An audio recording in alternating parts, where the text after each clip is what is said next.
எங்களுக்கும் வந்து மியூச்சுவல் ஃபண்டில் இன்வெஸ்ட் பண்ணுறது எப்படி அப்படின்னு சொல்லுங்கன்னு நிறைய மெசேஜஸ் அனுப்பிச்சிருந்தாங்க. உங்களுக்காகவே இந்த வீடியோ நான் பண்ணிகிட்ருக்கேன். நான் வந்து காயின் ஆப் மூலமாக தான் வந்து மியூச்சுவல் ஃபண்ட்ஸில் இன்வெஸ்ட் பண்ணிகிட்ருக்கேன்.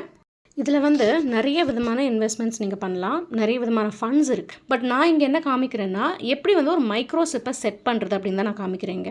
3 விதமான ஃபண்ட்ஸ் இருக்குது. இந்த 3 விதமான ஃபண்ட்ஸ்லையுமே வந்து நீங்கள் மைக்ரோ சிப் பண்ணலாம். அதாவது 10 ரூபாயிலிருந்து நீங்கள் டெய்லி இன்வெஸ்ட் பண்ண ஆரம்பிக்கலாம். இந்த கிரியேட் மைக்ரோ சிப்பை கிளிக் பண்ணிங்கன்னா உங்களுக்கு மைக்ரோ சிப்பை செட் பண்ணுறதுக்கு அது உங்கள் ஃபஸ்ட்டு உங்கள் யூபிஐ மேண்டேட்டை வந்து நீங்கள் செட் பண்ணணும். அண்டு எந்த மாதிரி ஃப்ரீக்வன்சியில் வந்து உங்களுக்கு இன்வெஸ்ட் பண்ணணும், அதாவது டெய்லியா, மந்த்லியா, வீக்லி அதை பண்ணணும். அப்புறமா வந்து எவ்வளோ அமௌண்ட் வந்து உங்களுக்கு டெய்லி இன்வெஸ்ட் பண்ணணும், இல்லை மந்த்லி இன்வெஸ்ட் பண்ணணும், அது நீங்கள் செட் பண்ணிக்கணும். அண்ட் மேலே வந்து யூபிஐ மேண்டேட் கொடுக்கணும். மேண்டேட்னால் வந்து நீங்கள் உங்கள் ஜிபேவை வந்து இது கனெக்ட் பண்ணி விடணும். அப்படி நீங்கள் நான் ஏற்கனவே கனெக்ட் பண்ணியிருக்கேன், அதனால் எனக்கு ஜிபேக்கு நம்பர் காமிக்குது, என்னோடய யூபிஐ நம்பர் காமிக்குது.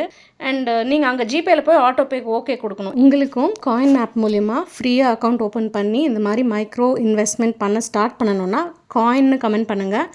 இதில் ஃப்ரீ அக்கௌண்ட் ஓப்பன் பண்ணுறதுக்கான லிங்க்கை நான் டைரெக்டாக உங்களுக்கு டிஎம் பண்ணுறேன். இந்த மாதிரி நீங்கள் ஒரு மைக்ரோ சிப்பை செட் பண்ணி விட்டுட்டிங்கன்னா டெய்லி ஆட்டோமேட்டிக்காக உங்களுடைய அக்கௌண்ட்லேருந்து உங்களுடைய இன்வெஸ்ட்மெண்ட், அதாவது இந்த அமௌண்ட் வந்து ட்ரான்ஸ்ஃபர் ஆகும். அப்படி ஆச்சுன்னா உங்களுக்கு வந்து அந்த அமௌண்ட் வந்து நீங்கள் எதில் இன்வெஸ்ட் பண்ணுறீங்களோ, எந்த மியூச்சுவல் ஃபண்டில் இன்வெஸ்ட் பண்ணுறீங்களோ அந்த மூலியமாக உங்களுக்கு அந்த மணி வந்து க்ரோ ஆகும்.